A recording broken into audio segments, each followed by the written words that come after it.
Welcome to the 7 Cents Podcast, where we go beyond dollars and cents to unlock the mindset beyond the money. What's up, everybody? It's your boy Mike Macklin, aka Money Mike, the financial Thanos, because I'm snapping my fingers and I'm turning your financial problems to dust. And I'm Coach RL, your money mindset coach. Mind right, money right, legacy locked in. Guys, this is not your average financial podcast. We're breaking down money myths, mindset traps, and economic game plans. We keep it real, raw, and relevant, from micro money moves to macro financial shifts. This is a 7 Cents podcast where your mind meets your money. Hey, welcome back to the 7 Cents Podcast, man. I am here with Money Mike Macklin, and we got another banger for you today. We like to ruffle feathers, man. I can't put that aside. And for us, it's been a couple of weeks since we did a recording, so I wanted to come back with some fire, man. And I just want to talk about something controversial. And I'm going to say it as a financial coach and a homeschool teacher. And my perspective is that generational poverty is a form of child neglect. What do you think, Mike? I just want to jump right into it, catch fire. What are some of your thoughts on my crazy thoughts? First off, I don't think it's a crazy thought at all. I mean, the overarching idea that, not to jump ahead, but the overarching idea I think that I want to communicate, speaking for myself, is that we as parents have to take more responsibility for what happens in the future. I feel like personally that it is our responsibility, and it even says in the Bible, not to, throw religion on anybody, but it does say in the Bible that it is your job to make a future for your children's children. The fact that a lot of our parents, I think we're missing the mark on that. I think this is something that we definitely need to talk about, is taking ownership in our role in ensuring that our children are prepared to go out into the world, especially from a financial standpoint, because a lot is driven from your financial success or failure. Where you live, where you work, what you drive around in, your quality of life, all of those things. So a part of being an effective parent, in my opinion, is putting your child in position to where they are able to take advantage of the best of those things. And the best way to initially start them with that is by equipping them financially and teaching them what it costs to go out there and be successful in the world. So that's my initial thought on this topic. Yeah, so I want to kind of throw in a barrier of my own initial thought process. Do we think that part of this is systematic? And then I think we've identified that this is a problem, but like, what's the next step? Because I know the people, if this is how I feel. If I've said this and I've ruffled your feathers and you're in this position, and that means you've seen me enough to know that financial literacy is a thing, that financial literacy is real. So now you've made a choice to not take it serious. So Bingo. as we say this is systematic, like, how do you deflect back from the system to the individual responsibility? Well, basically, you kind of touched on it at the beginning. It's like, okay, if something happens initially and you know what's going on and you choose to continue to move in the same direction, then you have now made a choice. You've now basically said, I understand how the system works. However, I'm not going to do anything about it. I'm just going to basically be like a raft on a river, just kind of just going wherever it goes. And that's where I feel like both me and Rob took the stance on this, about this whole generational poverty thing being a form of neglect, because you have now made a conscious choice that, okay, yes, I understand that there are certain systemic barriers out there, but you're not slow either. And you understand that there's things out there, there's opportunities, there's resources, there's things out there that you can take an advantage of to push this a little bit more in your favor. And if you choose not to go after those things, then now you have made a conscious choice now to say, you know what, forget, the fact that I may have ways to change this.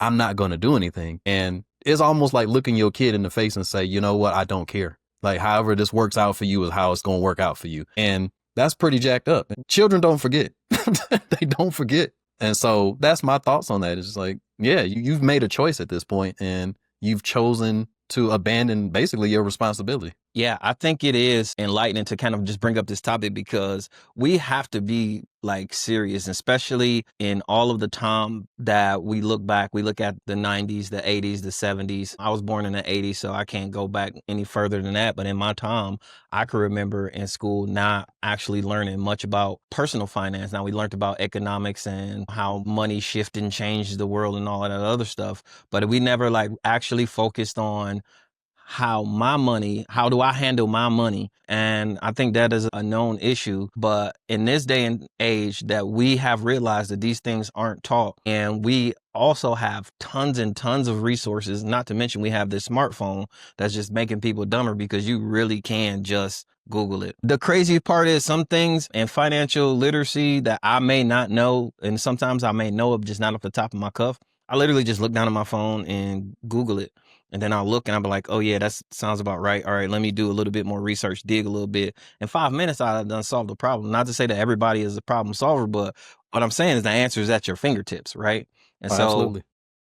do you think people are deflecting the responsibility to learn about financial literacy and being responsible about teaching your children responsibility? Because it's one thing to not know. Like, you look at it like regular school, right? This is an example, not real life, but let's say I'm not good at math. I will hire a math tutor, or essentially most people send their kids to school. Like, you are not the subject matter expert of teaching kids, so you send your kids to school.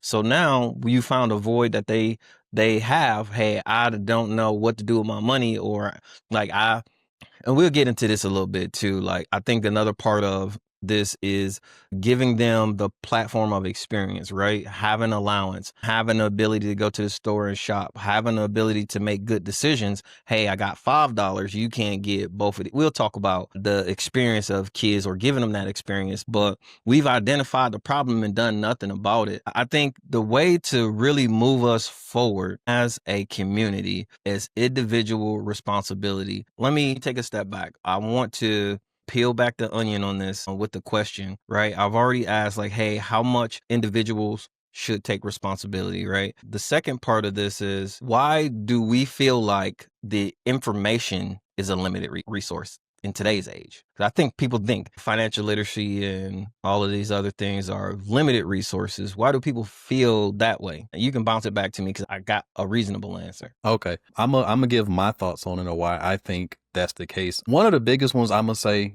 and it's gonna sound weird, but roll with me on it. The first thing I think is people's environment. They're basically around the wrong information. Like, if you around a bunch of people who, don't understand investing, don't understand budgeting, don't understand leverage income, don't understand things like that, then that's one form of lack of information. Like, you're not around the right type of people to get that information. But where you pivot from that is, okay, you recognize that and you say, okay, well, obviously I need to get around some different people. You put yourself in front of people that are in better positions. And there's a lot of programs where you can do that, or it's just through basic networking. You go out to something outside of your neighborhood. Maybe there's a meetup event or something like that, to where you put yourself in front of people who are in a better place than you are, so that you can start to see what that looks like, so that you can start to get some of that good information.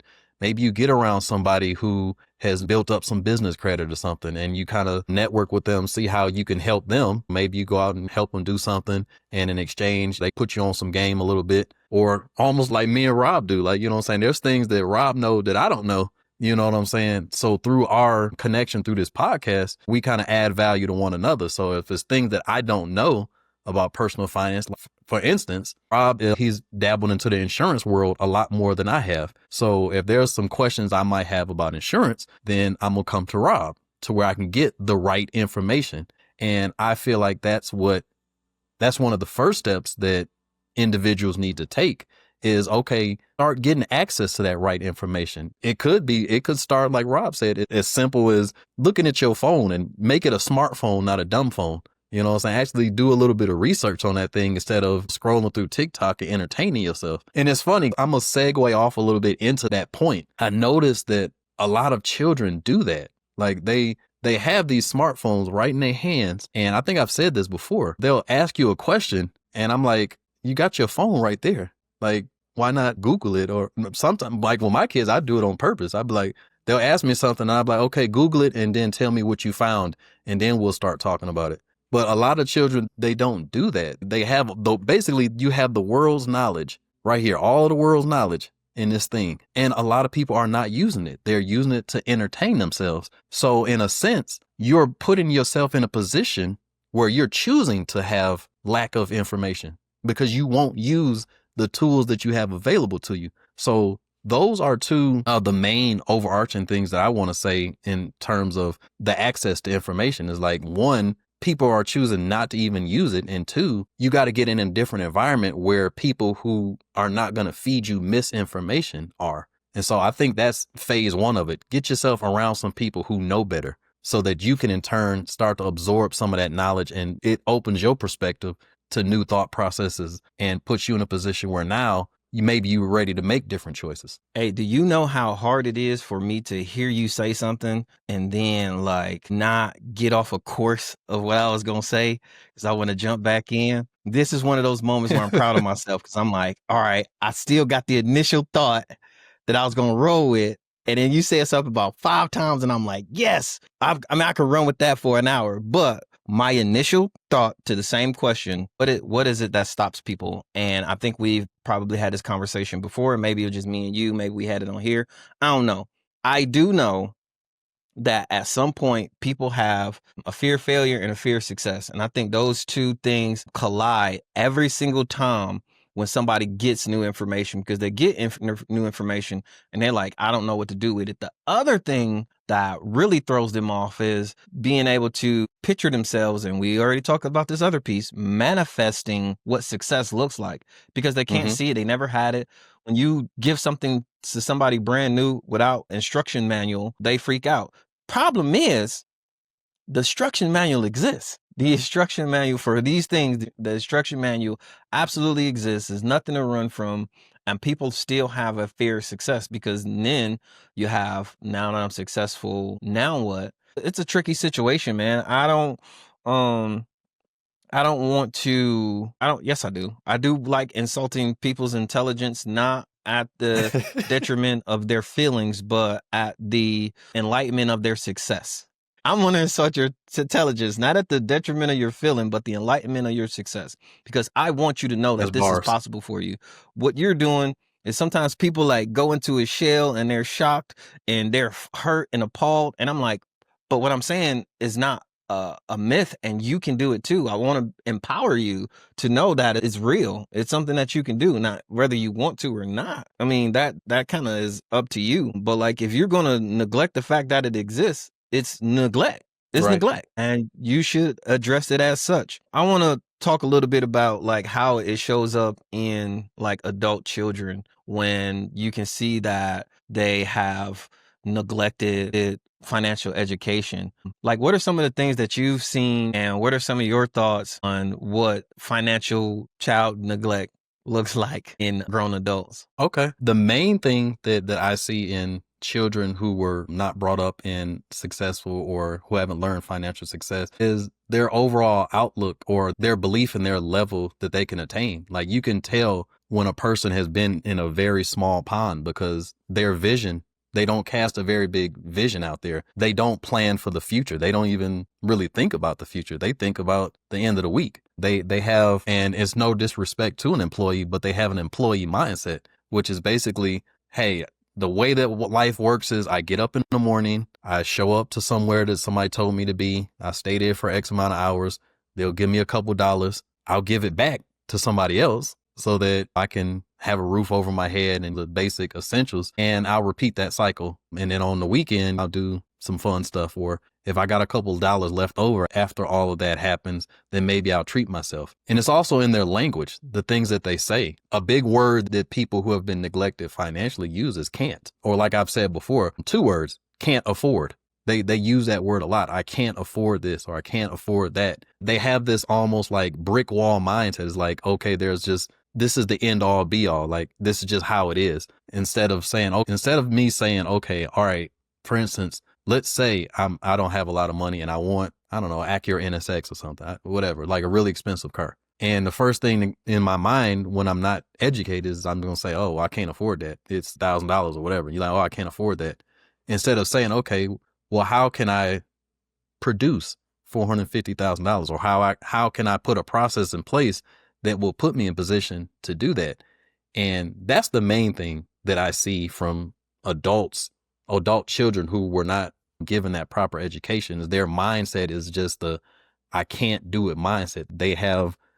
basically no hope and no prospect of the future. Like, and you can literally hear it in the way that they communicate and how they go about their day. I'm gonna use an example. I've talked to some young kids before just about basic stuff about how credit works and, how to actually plan your financial life. And a lot of them be like, man, nobody has ever even put that kind of perspective in front of me, or I've never even thought of it that way. And an example would be like credit. Like, a lot of people are afraid of credit. And it's like, when you teach them about how credit actually works and how it actually is a tool that will help you get somewhere a lot quicker, then, you see the light bulb go off in them. But prior to that, you can tell because they have this negative connotation on a lot of the strategies that both you and I talk about. They're like, wait a minute, you can't do that. Or you just, again, that can't word. And so that's my typical kind of general impression of what I've seen from adult children who haven't really gotten the kind of financial education or lessons from their parents that they really could go out there and be successful with. Yeah, and sometimes it's disheartening. I don't want to say it's disheartening, but I mean, that is just systematically. It's crazy because at the beginning of what we just talked about, you basically describe school without getting paid, right? You go up, you show up, you sit down, do what you're supposed to do, wait to the weekend, do something fun, and then right back at it, and that you don't have much to look forward to. And you go to school and you've been trained to do these things. It's really hard to break those chains and that mentality because what you have been told is success looks like this. And the truth of the matter is success can be whatever you make it. So that's just kind of like going back into creativity and imagination. And so I say that to say one of the things that I see is not a lot of creativity and imagination in people who have those structural thought processes of what money looks like for them. And then money is a limited resource and time is even as limited, and time is a limited resource. And let's not sit that to the side. But the fact of the matter is what you do with that time that makes it so limited, right? If you're going to sit down, Netflix, chill, wait to the weekend to relax and have fun and be stuck in those confines of societal norms, yeah, it's just going to stick with you and you're going to do that until it's time to retire. I don't want to open up I said a word that struck a nerve because you do all of these things and then you've been taught how to retire wrong. And then you end up working much longer than you anticipated because you still don't have that financial background or that basis of information and you've been misled. And then I hate when it's too late. Not that it is too late. I'll get people 45, 50 that sold their, I want to say IRA, their 401k, they done cashed it out 3 or 4 times and they're starting over. Mhm. Only got a couple grand. And now we got 15 years to work with to retire off of. And I ain't gonna hold you. That is not much to work with. And you're not giving me a lot of options. I'm like, I don't really know what to do. Like, so one of my main focuses is I've been starting to, just like you, get into educating younger children and try to catch them sooner, because the sooner you catch them, the easier it is to build that plan for them. The more they have that freedom of thought, they still their creativity isn't broken yet. Their imagination is still going. And so those are one of the clients that are the most successful. Let me double back and ask, we talked about what their lifestyle looks like. What does their relationships with other people and money look like? Well, I'll start with the relationship with money because it's so common. Like, you hear it so much. First and foremost, it's almost like a negative connotation is even put on money. And let me focus my mind here real quick, because it's like coming from an environment like I come from. I'll use myself as an example. I came from a not so great upbringing at the beginning. A lot of the common things that you hear in these type of places, when you start talking about getting to a higher level or something like that, is you start getting negative feedback from it. They start telling you things like, oh, you think you better than us, or get your head out of the clouds, or, you know what I'm saying, be more realistic. You hear things like that. Those are the relationships you have with people. There's like these negative relationships. It's almost like they mean well with what they're saying to you, but in reality, they're limiting you. They're pulling you back into that same downward position that they're in. And it's almost like they want to see you do well, but not as well as them. So as long as, you know what I'm saying, you kind of on evil footing with them, then you okay. But as soon as you start making moves higher up, now you're this different person that's looked at negatively. So that's some of the relationships with people that I've seen, even like as an adult, like, you know what I'm saying? Like, the same situation I've had happen. I've had like really good friends that I had to leave behind because, again, you start talking about things like when I first start talking about starting a financial coaching business, walk away from work and all this different stuff, you get those things like you're crazy, or why would you do something like that? Or, oh, this is so risky. Why wouldn't you just stay here and do this? And I'm like, no, that's not for me. That's not the trajectory of my life. You know what I'm saying? And these are supposed to be your closest people. And these are the things they're saying to you. So those are the relationships I'm experiencing as far as people. Now, again, the relationship with money is on first, people feel like money is all it is, something to give back to somebody else. That's the first problem people have with money, is they don't understand what the purpose of it is. And the purpose of money is very simple. It's just to make more. That's all money really is for, is to make more. It's a tool. And people looking at it as a status symbol, as validation for who they are. Some people look at it as being greedy if you have a lot of money. And so all these negative things. And then, like I said before, the thing with credit, their relationship with credit is like, oh, I can use credit to get things that I really can't afford. And so that's like, it's almost like an income supplementation. And that's not what credit is for. Credit is, again, it's to leverage it. It's to take somebody else's money and go make more money with it, not to go pay more bills that you can't afford. And that is the biggest problem that I see, is that the way that people look at what money is for and what credit is for, that's what's limiting them, is because basically you have this view of like, okay, I'm just supposed to give it back to somebody instead of make it go out there and work. And so relationship wise and money wise, that's what I'm seeing. And to use the word you used earlier is very disheartening, because you try to tell people like, listen, man, that's not what this is for. Your money is not just to give back to somebody else. It's not just to pay debt. Your credit is not just to say, okay, I don't have the money, so I'm gonna go get this thing that I can't afford. I'm gonna use this and I'll deal with it later. And that's what I hear a lot also. I'll just deal with this later. And that's where they get into the situation that Rob was just talking about, where now you're 35, 45, 50 years old. And now you're like, oh, I might need to start taking retirement seriously now. And at that point, you've lost like 20, 30 years of your compounding interest because you made a decision that it's like, okay, and I feel like I'm segueing off here a little bit, but it's okay. I'm gonna go off a little bit. I feel like you're almost like punishing your future self because you want something right now. And that's your relationship with money. It's like, okay, I can't take it with me, so I might as well just blow it all now. And that's the real neglect, especially as parents. That's the real neglect, because that money realistically is not your money. It's not yours. It's for the next generation and the next generation. And that's how you have to look at that. That ain't your money. You know what I'm saying? You feel like, oh, it's my money, I'm going to spend it how I want to. But the fact is, it's not your money. The way that I treat my finances right now is like, this ain't my money. This is for my daughter, and my daughter's, this for them, so that they can go forth and do something. And so I'm going to end it there, because I can go on and on about this. Rob is normally the person who does that, so I'm not going to take it from him. But yeah, those are the relationships with people and the relationships with money that I have seen in my upbringing, as well as even like now. Like, I still see these same things happening. Hey, so the last segment I said that I try hard to hold my thought. I got my thought, but I'm about to bounce off your thought anyway, and hopefully my thought doesn't leave me as I do this. You hit something like so nail on the head that I want to make a connection, right? So you said that you treat your money like it's not your money, it is the children's money. And I think another piece to this neglect story is that people do that. They get this money and they build this empire, and they're like, all right, I'm just going to give it to my kids. So you tell me that you sat here and worked on a 1965 Mustang, and then you spent years buffering the paint, and you never taught your kid how to drive. You going to give it to your kid. You never taught your kid how to drive.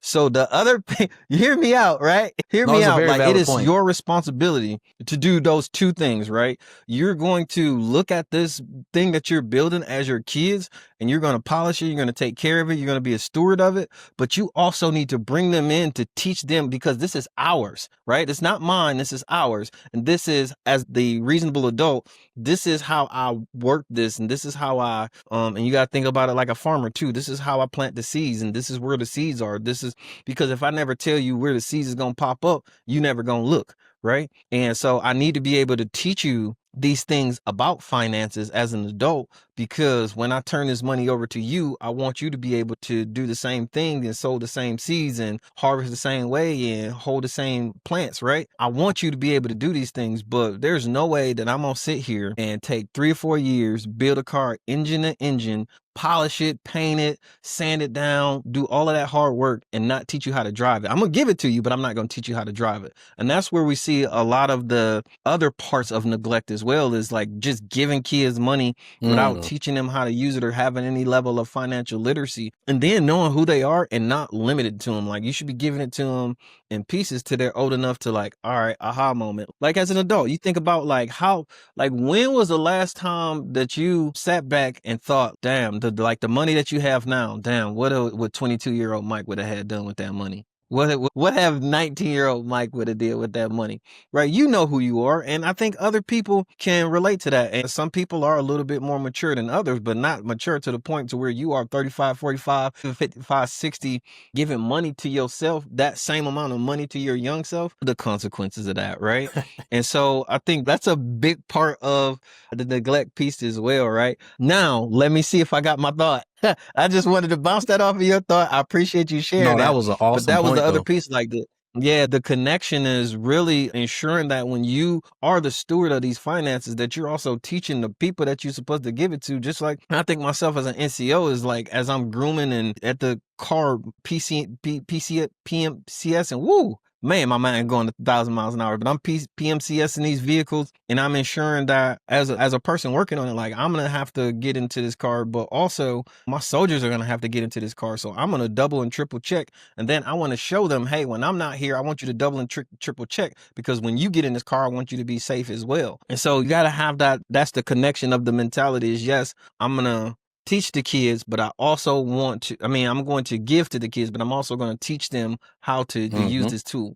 The other piece that I wanted to identify with this, and not for this to run over, is that this is a financial thing that I see with money. And it is also an identification thing that is generally natural, that I'm just hoping that somebody hears me and say that he's right. I need to find myself. The other relationship that people have when they have this generational poverty disconnect with money is sometimes they do make it, whether it's accidentally and they're not being good stewards of it. But of course, you see it everywhere. You see it in the offices, you see it in the army, you see it in business. These people they don't know who they are because they took on the identity of what it is that they do or what it is that they have. And so Big Dirt with the big chain, or you're Master Sergeant Smith instead of Rod Smith, what your mother named you. And then when you get out of the army, you don't know who you are because you've been Master Sergeant Smith for so long. And then you've identified as that you've never truly found out who you were. And so it becomes a struggle point. And people do that with money. Like, people do Cook, this with man. money, and it's so disheartening, because back in like the Great Depression and recessions, you have these dudes jumping out of windows and killing themselves, and only because they have identified their success and the money with who they are so much that they never thought that they could get it back or bounce back, because they put too much into value into it to identify to who they exactly are. Like, I could never be all of this money and all of this success. And I feel like if I lost it, I can get it back 5 times over, because I've gained the knowledge and the access, and I've identified with a continuous learner. I've identified with the person who is a success chaser. I've identified with the person who took enough L's to get a W. And I'm still learning who I am. I am still learning who I am. Like, my wife the other day said, hey, you want to go speak at a conference to 1,200 people? And I'm like, you talking about me? And I never jumped in that. I should have jumped in that very confident. Like, I know who I am and I know what I know. And I'm still trying to find that piece of me, that piece that everybody wants to listen to talk. But at the same time, I have disconnected and disassociated from the things that I do. And I even finance coach, I did disassociate that, because if I don't belong, if I'm not a finance coach, who am I really? Right? I'm always going to be a dad, but if something happened to all of my kids and I no longer have kids, who am I really? If something happens in my relationship and I identify as a husband, who am I really? And that's where, in these relationships and these divorces, and then when kids growing up and people changing jobs, they have a really hard time searching and finding who they are, because they have so long associated what they do with who they are that they can't find themselves because it left with the job or it left with the title. So off soapbox, but as a community, if we can really dig deep and find out who we are as people and not identify ourselves with what we do, we become better people. One of the questions you asked me before, I think another problem or another thing we need to look at in this situation is the way that people identify themselves, especially when they're in these kind of backgrounds and these backgrounds of poverty. They feel like this is who I am. I am a poor person. This is who I am. And what you have to realize is that in life, you can reinvent yourself as many times as you want to. Like, you don't have to stay that person. Like, if you are a poor person in the beginning, it doesn't mean that for the rest of your life, you have to be a poor person. That's where, like Rob has said, you start to do some introspection. You start looking at yourself and say, okay, who do I believe I really am? And how can I move in a direction to become that person? Much like Rob, I'm still evolving and growing as a person, as a financial coach, because one of the biggest things that I've learned in my journey is that you never know it all. Things are always changing. Situations are always changing. Subjects are always changing. And that's why you have to be a continuous learner, because you have to be able to take in this new information and understand what to do with it. We talked about misinformation earlier. We talked about what happens when you start getting new information. And all of these things can be tools to help you to become whoever the heck it is that you want to be. Like, you don't have to be a poor person if you don't want to be. If you want to be rich, then guess what? You can do that. Like we said before, you just get around some better information, maybe get around some better people, maybe get in a different environment, maybe just look at yourself differently. Get in front of the mirror and say, I'm a rich person. You know what I'm saying? We talked about manifestation and things like that. That's what you have to do as part of that process, is you have to reinvent yourself as many times as you need to until you get to that point to where it starts to click for you and you change that trajectory. And then at that point, you start to see yourself differently. And that's when the real change will start happening. Once you start to see yourself differently, see yourself as something more than just whatever this current situation is, man, this is when you go from walking in the grass to flying in the skies at that point. Because that's what it really comes down to, is just knowing that you can change yourself. And if you're unwilling to do that, I'm going to use one of the favorite quotes I've ever heard in my life. This is my favorite one, and it's by Bill Gates. And he says, if you are born poor, that's not your fault. But if you die poor, that is your fault. So that's my final thought on that subject. I had a good time with this one. I learned something just in the course of this conversation. Yeah, Rob, yeah. he brought up a really good point in connection to what I was saying. And that's why I really doing this podcast with Rob, because he'll throw something out there and I'm like, oh man, I didn't even think of that. And this is what we need. We need people around us who throw different ideas at us. And don't be intimidated by that. Don't feel like because somebody says something that you didn't think of, that it necessarily means I'm not as good as this person, whatever. This is what you want. You want to get around people who thinking about things that you might not have thought about, because that's how you get better. And so, yeah, I had a great time with this one, Rob, man. Great topic, man. I think sometimes I say things that enlighten myself. And again, you even mentioned something probably 2 minutes ago where you say, hey, really identifying as, and I think you didn't say the word, but I know you were going, but worthiness. And that kind of leads to when I was talking about my wife saying, hey, you need to speak in front of 1,200 people. Why in that moment didn't I feel worthy? Why didn't I feel worthy of the information? Why didn't I feel worthy of the accolade? So worthiness is a big part of that. I truly appreciate you for definitely hopping on and wanting to speak about this. And thanks for sharing all of your points. What are some of the things that you are working on over these next couple of days, couple of months? What should the people look forward to coming from you? All right. Lately, you guys have seen me behind the screen a lot. Like, whether it be TikTok, whether it be my YouTube channel, I want to get out in front of you guys a little bit more. So what I'm doing right now, some of the things that's coming up is called street finance. I don't want to use that word though. I don't like it. I'm trying to think of something else to name it, but I want to get out into the community. I want to talk to you guys, ask you guys questions about finance, get your thoughts. Obviously, it's not going to be the 7 Cents podcast type situation, but just to get out amongst the community and see what questions they're asking. Maybe throw some information out in front of them that they can actually use, so that, one, you see my face, you actually know, hey, I'm a real person. I'm not Russell Brunson or somebody that you can't get access to. I'm still out here. I'm still in front of the people. That's what I'm working on right now. Is I'm going to start doing that over the weekends. Start going out into the community, just talking with people, getting some insights into what questions you guys have, so I can make this podcast better. I can make my financial coaching better. I can become better as a person, because again, like I said, with interacting with Rob, everybody has something to offer you.